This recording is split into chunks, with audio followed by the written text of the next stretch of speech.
está aparecendo. Não está aparecendo.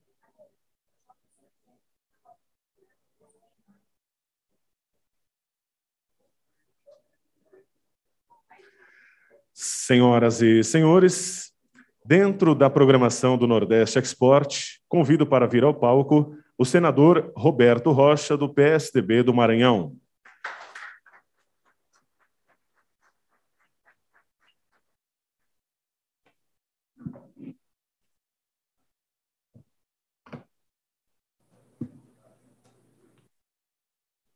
Obrigado.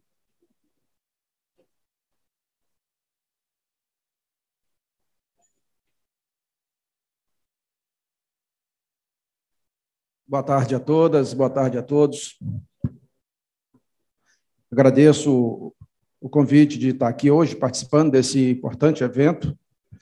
Quero cumprimentar a todos, agradecer aqui a presença do desembargador Rachid, que veio também prestigiar esse evento, e me sinto também prestigiado com a sua presença. Dizer que, encerrando aqui, a gente vai para o porto para poder seguir para Brasília, onde a semana promete ser muito agitada, como sempre. Brasília, pelo menos de tédio, a gente não morre, né?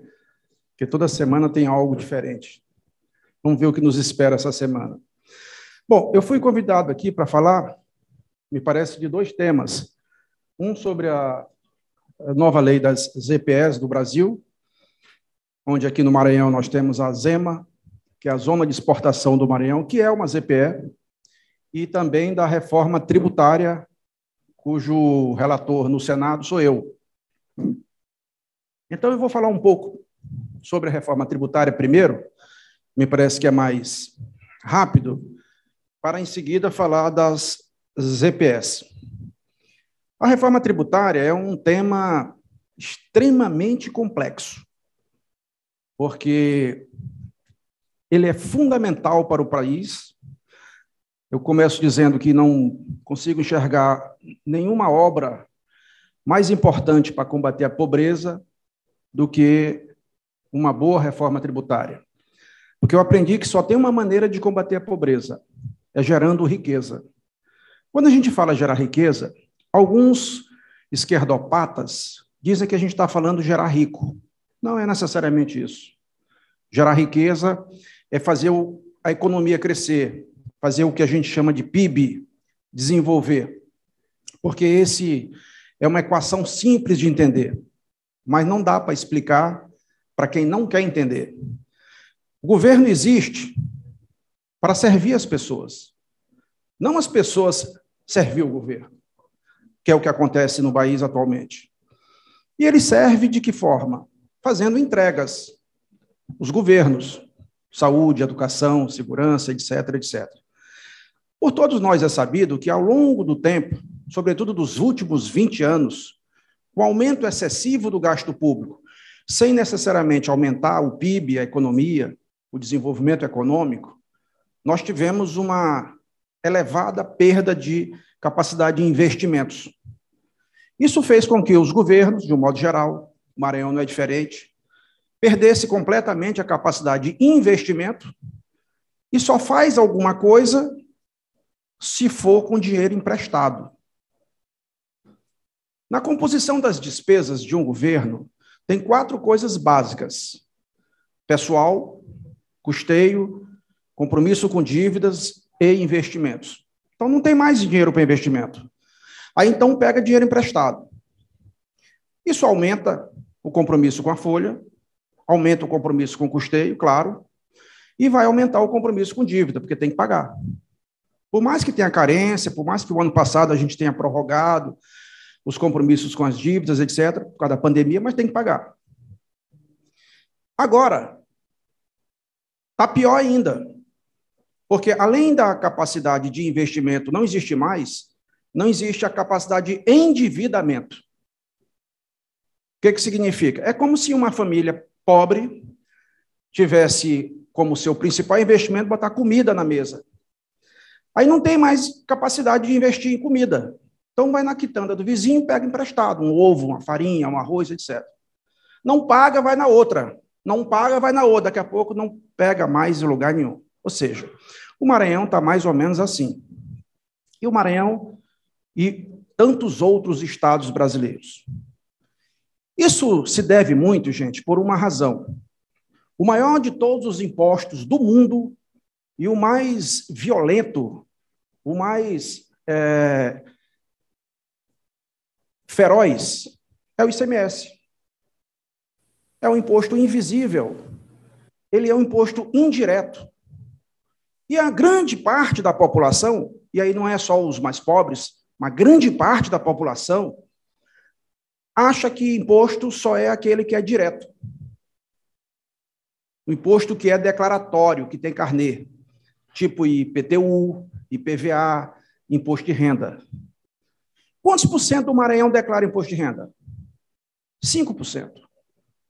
Não tem IPTU, não tem IPVA. Ora, então, as pessoas acham que o ICMS, que é o imposto indireto, ele não está diretamente ligado ao problema que está acontecendo na vida dele. Então, por exemplo, o governador do estado do Maranhão, ele lança um tal de Vale Gás. Aí ele, ao mesmo tempo, aumenta a alíquota do ICMS do combustível.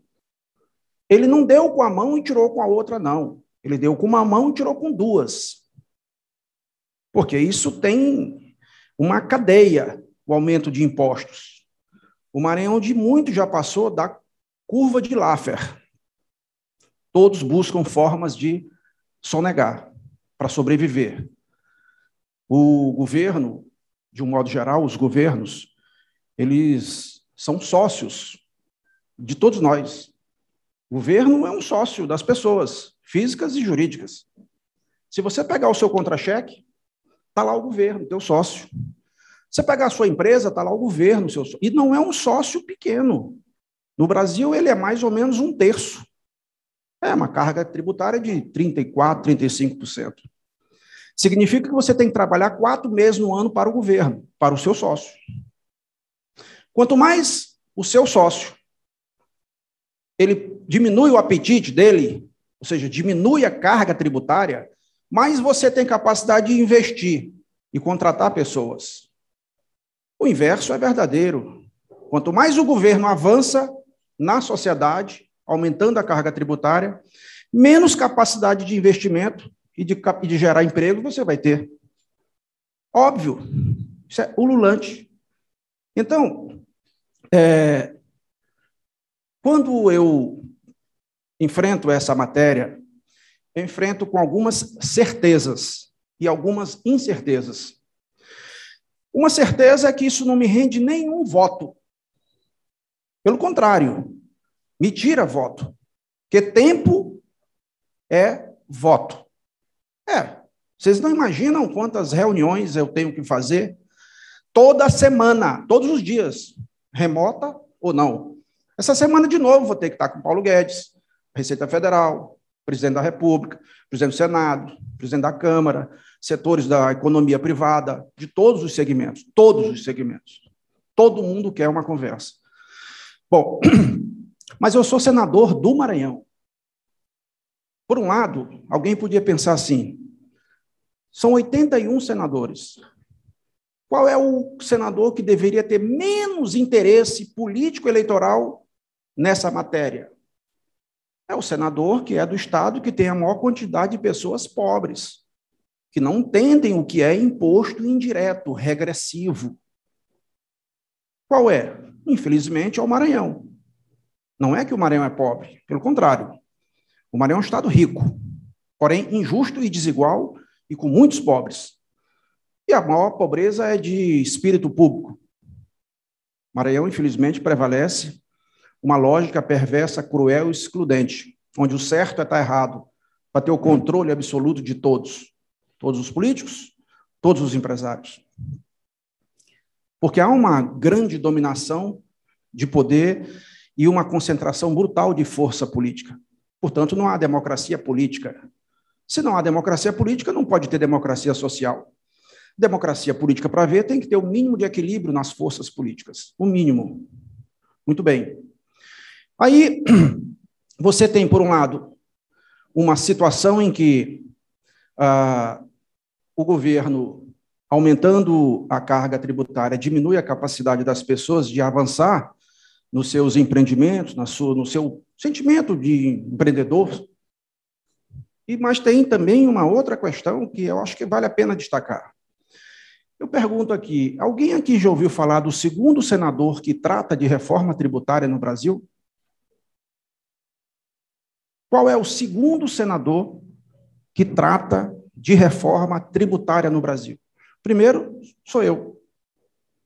Não é estranho, Rachid?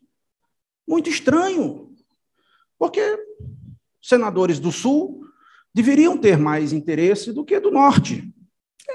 No Norte, o eleitor tem menos consciência cidadã por causa do nível de educação, etc. Mas não. É curioso, porque na Câmara você tem muito mais deputados interessados na matéria do que no Senado, senadores interessados na matéria. Não estou dizendo que não são interessados, mas é porque talvez o assunto não gere aquilo que é prático. Né? Prático. E aí, então, dos 81, seria os do Maranhão os últimos. E do Maranhão são 3, eu sou o que encerra o mandato no ano que vem. Logo, seria, então, o último senador a tratar da matéria, pela lógica política eleitoral.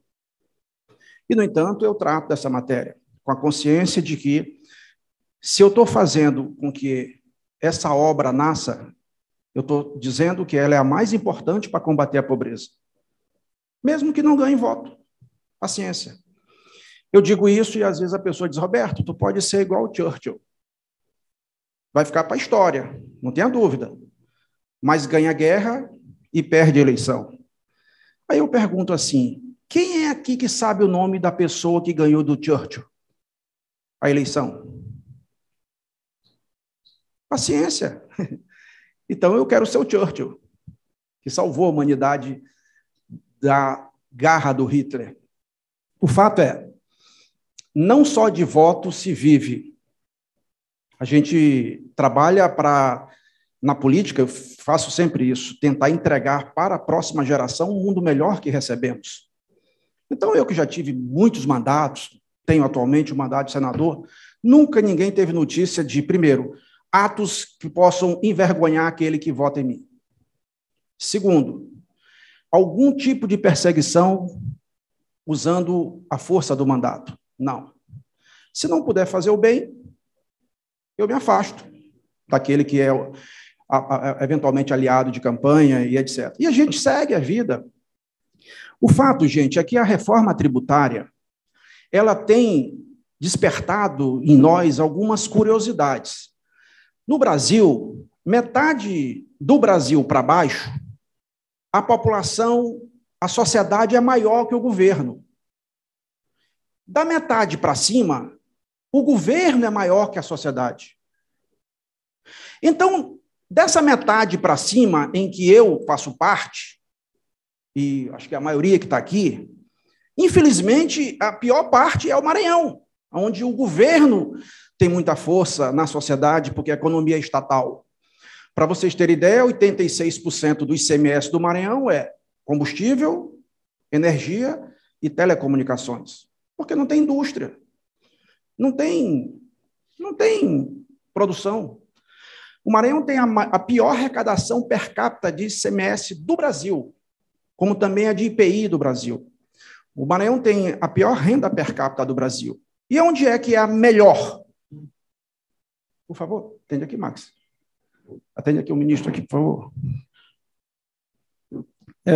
Onde é que é a melhor dentro do Maranhão? Diga que eu retorno para ele.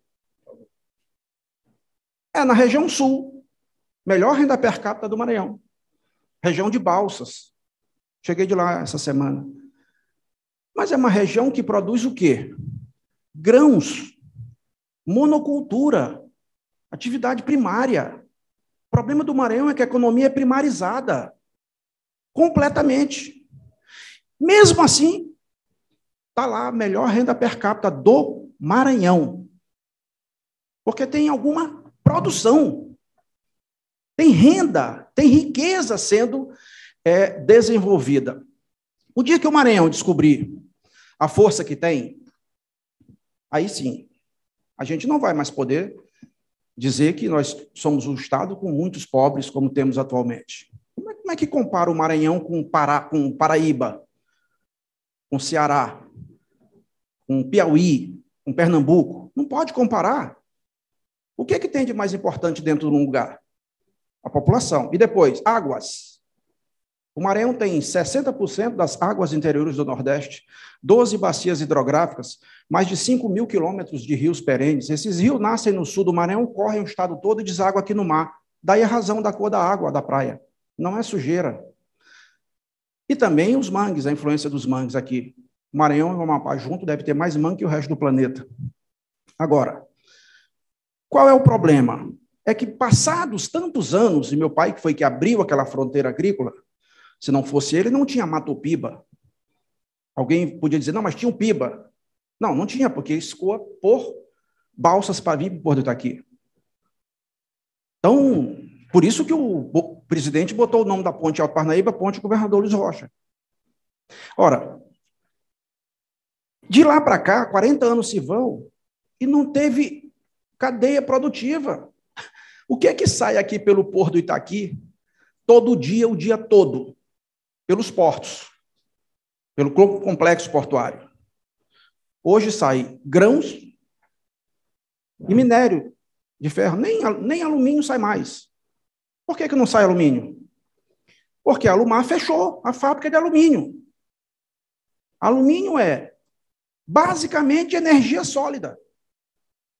O insumo básico do alumínio é energia. Se aqui você tem uma alíquota de ICMS de energia altíssima, que ultrapassa os 30%, claro que inviabilizou o negócio. Então, a Alumar, fechou a fábrica de alumínio, só produz alumina e vende energia. Pronto. Pelo menos não tem mais aquele engarrafamento da Cines Branco na saída de São Luís, 5 horas da tarde, porque os funcionários foram demitidos da Alumar. Então, o que sai pelo porto? Minério bruto, do jeito que tira do chão, e soja, do jeito que tira do chão. Mas vem cá. Aí eu já vou entrando na área da ZPE. Falei da reforma tributária, do procedimento, de como é que está.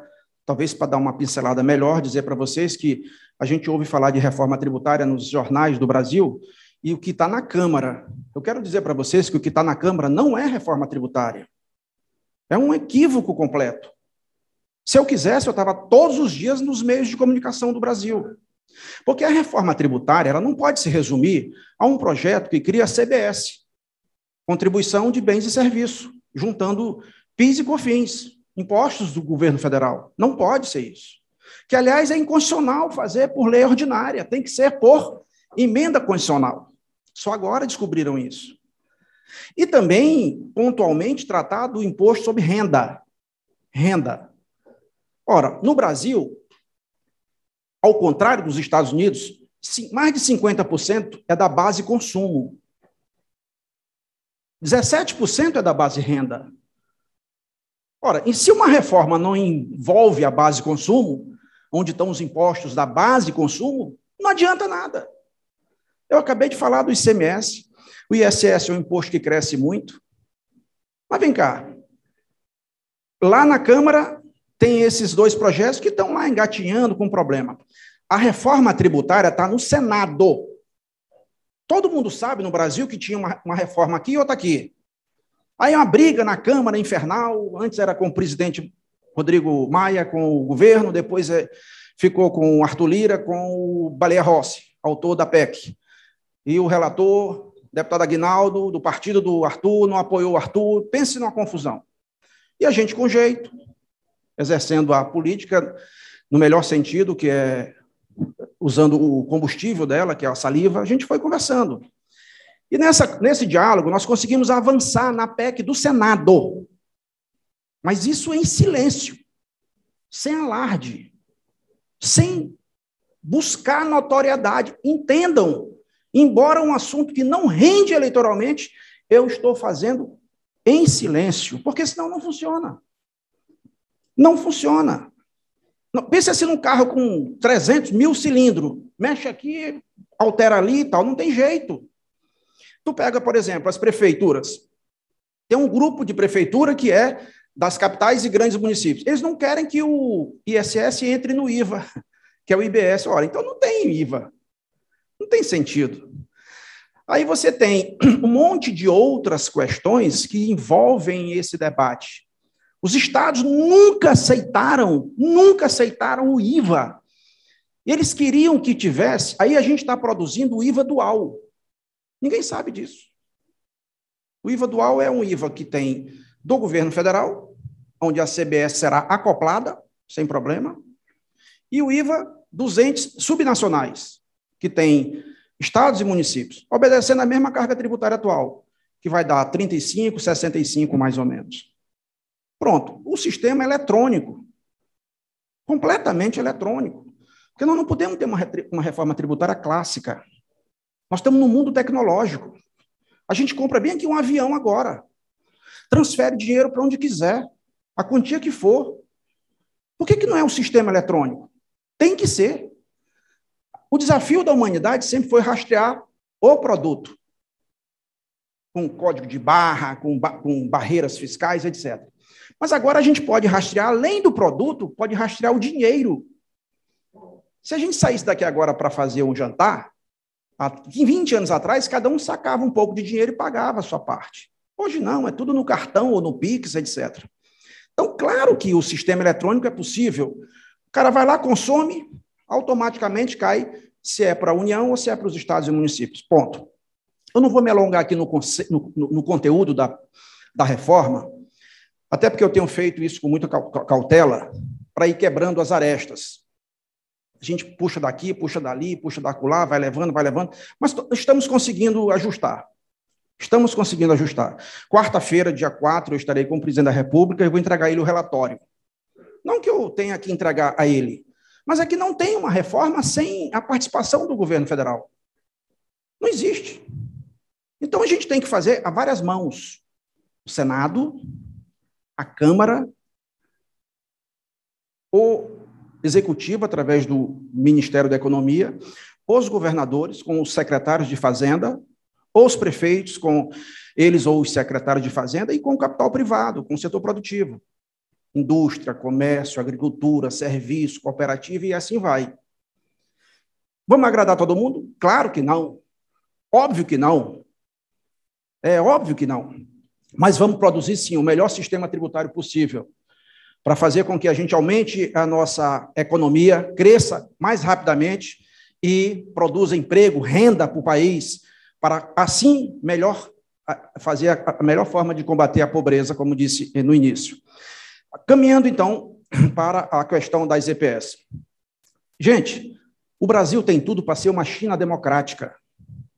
Alguém aqui já viu um seriado que tem no Netflix? Eu esqueci o nome. Histórias alguma coisa. Tem um capítulo, são vários capítulos da humanidade, da história.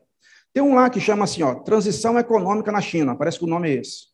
20 minutinhos. Conta exatamente o que a China fez para se transformar no que se transformou. Na década de 70 para 80, o Deng Xiaoping assume o poder na China e cria 4 ZPE. Na época, muito tempo depois ainda, na época do Sarney, do presidente Sarney, quando ele foi à China, em 89, fez a lei da ZPE quando voltou, ele foi lá e testemunhou isso. O PIB do Brasil era maior que o da China. Até 95, o PIB da Itália era maior que a China. Eu falo Itália porque a Itália é um país menor que o Maranhão. Bom, o que a China fez? Ela criou uma área de livre comércio voltada para exportação, onde as empresas do mundo todo poderiam lá se instalar e produzir. Desonerou ao máximo a produção, até demais, porque não tem nenhum direito social, desonerou a produção e desonerou a exportação. Essa é uma premissa da reforma tributária, por isso são assuntos conexos, senão eu falava aqui dos dois. O Brasil é o único lugar que exporta imposto. Não pode exportar imposto. Nós temos 11,5% do PIB nas exportações, contra 29,5% da média mundial. A China tem mais de 60%, A Holanda tem 70 e tantos por cento, é um porto. O Brasil não. O Brasil é fechado para o mercado externo. E eu vou dizer para vocês, eu só conheço uma forma de emancipar um cidadão. É com produção e conhecimento. E produção só existe se tiver logística, infraestrutura. E o conhecimento vai além do português e matemática, da educação formal medida pelo IDEB. Envolve ciência e tecnologia. Muito bem. Por que diz que o Maranhão do Sul, lá, Balsas, é a que tem melhor produção? Aliás, a única matriz econômica. Porque teve infraestrutura, um dia foi feito. Mesmo sendo, Rachid, a região que tem menos voto no Maranhão. É claro que se tivesse muito voto, ninguém produzia grão em escala. Alguém imagina produzir grão em escala na Europa? Então, mas foi feito. E está lá. Isso se chama legado de governo. Está lá. Então, o Brasil tem perdido muito tempo. Claro que eu sei que forças imensas do sul do Brasil, especialmente de setores da Fiesp, são contra a modernização das EPS. Contra! Eu sei bem o que é isso, que eu passei por isso agora. Aliás, eu tenho há 18 anos o projeto no Congresso. Zema, 18. 3 mandatos de deputado federal, 12 anos e 6 anos de senador. Agora nós conseguimos aprovar. Óbvio que eu só consegui aprovar com o apoio do presidente da República. Se não fosse isso, impossível. Porque se levantaram contra muitas forças.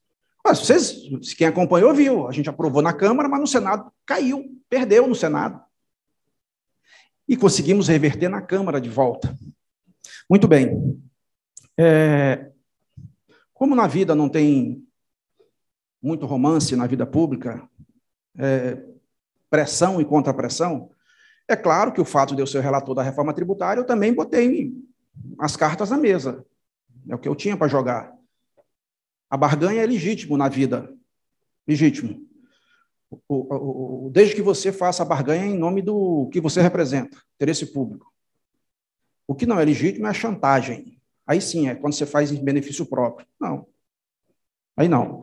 Então, a gente avançou nessa matéria, criou uma lei que vai ser muito, mas muito melhor do que aquilo que a gente estava imaginando, porque as EPS... Obrigado, querido. Vou tomar aqui, você devolve aqui. Obrigado. Ah, tem aqui? Obrigado. Vou caminhando aqui para terminar. As EPS, elas, inicialmente, o projeto era só para produtos. Produtos. Produzir, por exemplo, relógio. E nós aprovamos produtos e serviços. Isso é que é fantástico. Eu almocei com o embaixador dos Estados Unidos há 2 semanas atrás. Ele está se despedindo, porque ele está indo embora, depois de décadas aqui no Brasil. Viramos amigos por causa da Zema e por causa da base de Alcântara. Me convidou para almoçar, achei que tinha até vários outros senadores, cheguei lá, era só eu, ele e o que vai ficar no lugar dele, que ele me apresentou. Quando eu falei para ele o que nós aprovamos, inclusive serviços, ele ficou encantado. Encantado.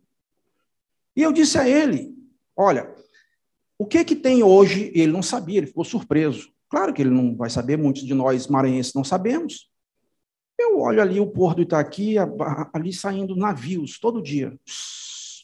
O que é isso? Robin Hood às avessas.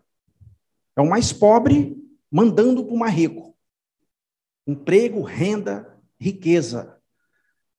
Absolutamente equivocada a base econômica do Maranhão. E não é só pelo Porto aqui, não. Se você for lá em Estreito, tem lá uma empresa que faz leilão de bezerro, toda semana vende 3.000 bezerros. Quem que compra? O Pará e o Tocantins. Bezerro do Maranhão. Por que o maranhense não compra? Porque o Maranhão não tem FNO, que é o Fundo Constitucional do Norte. Só tem FNE. Mas FNE do Nordeste só tem um estado que tem Amazônia, é o Maranhão. 2/3 do seu território coberto pela Amazônia. E, portanto, para ter custeio pecuário, depende de uma burocracia imensa. Já no norte, o FNO tem um custeio agropecuário completamente diferente. E a pecuária nossa é igual a do Pará e do Tocantins. Então, o Maranhão precisa de ter FNO. Esse é outro projeto da maior importância para o Maranhão. Está aprovado no Senado, no primeiro ano do meu mandato. Foi para a Câmara, até hoje está lá, nunca saiu. Sabe por quê? Porque não dá voto. Quem é que sabe aí fora o que é FNO? Ninguém.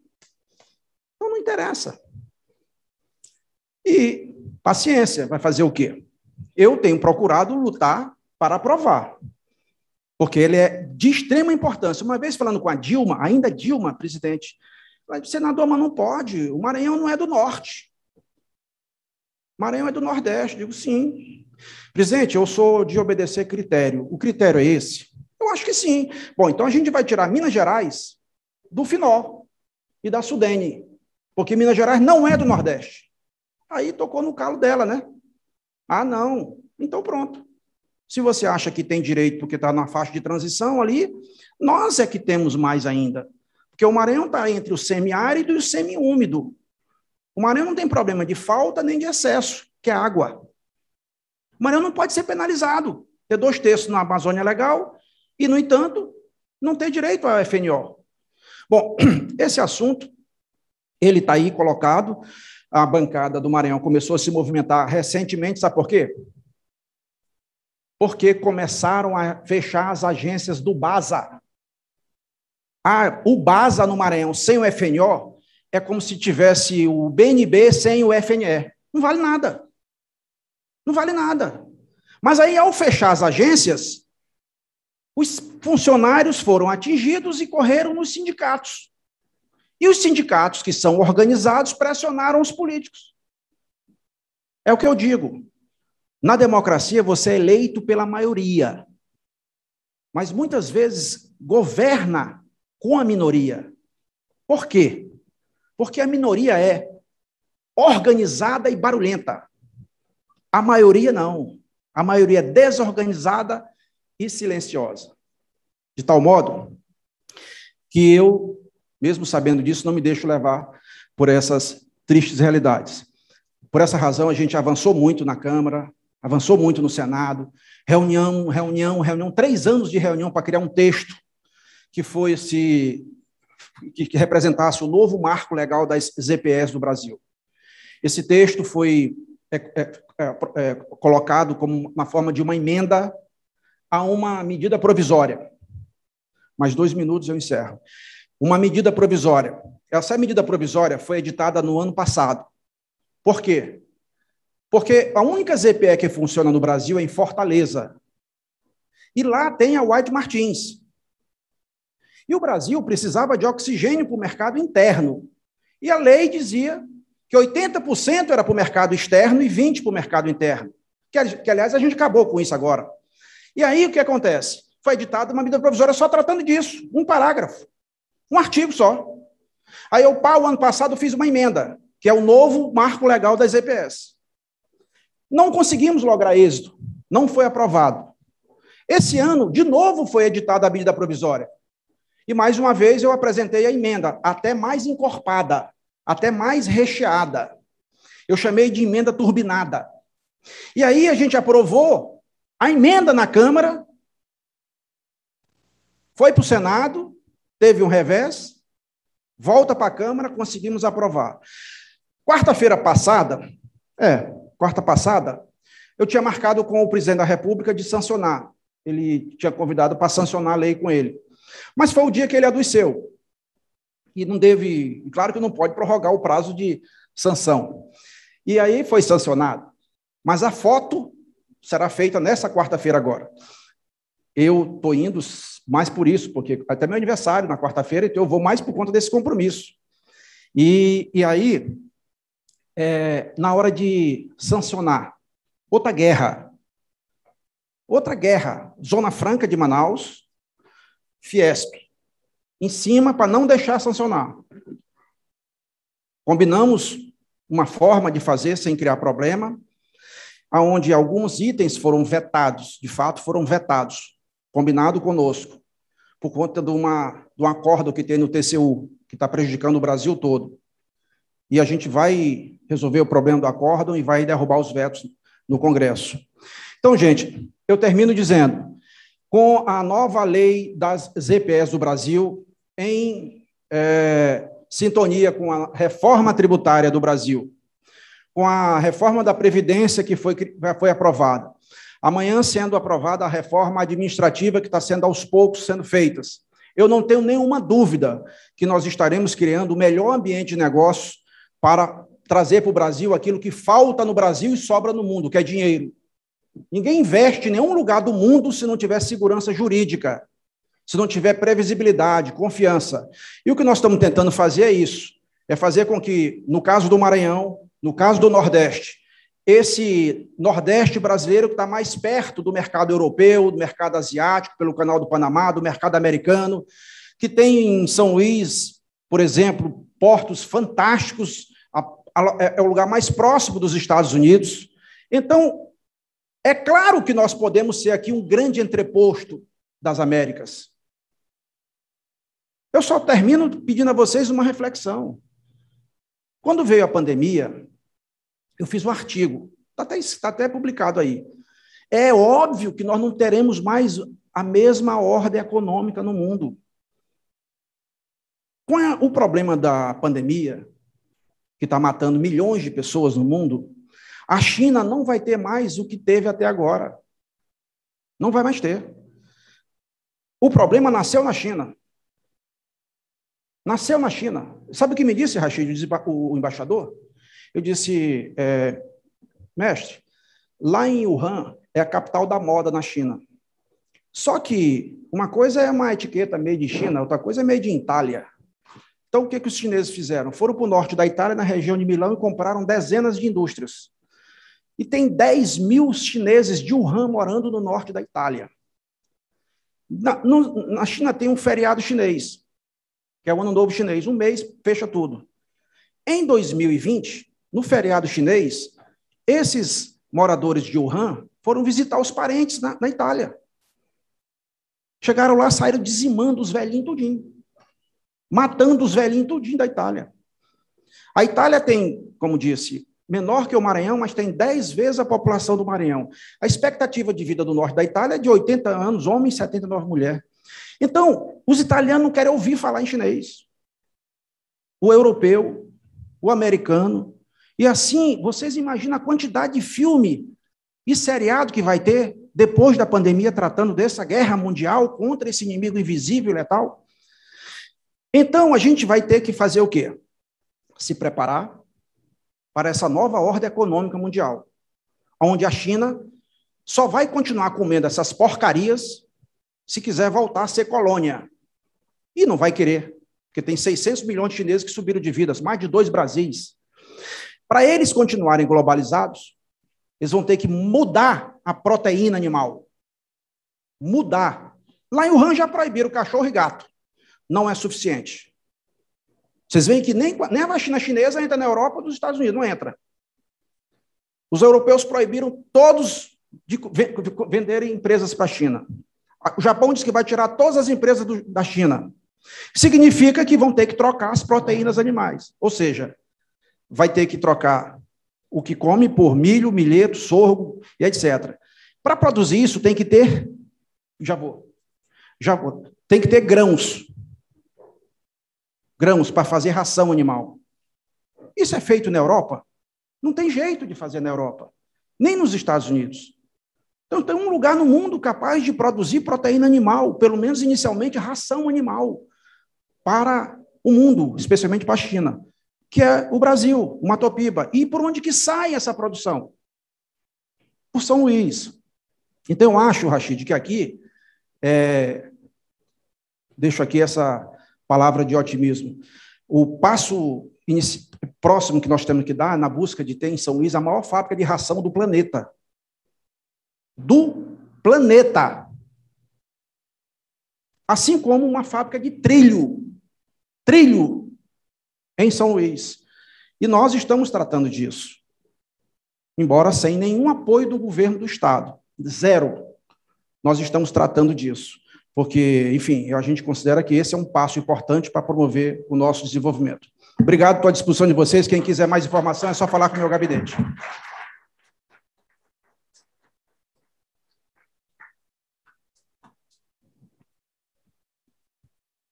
Nossos agradecimentos à sua participação dentro do Nordeste Export, o senador Roberto Rocha, do PSDB do Maranhão.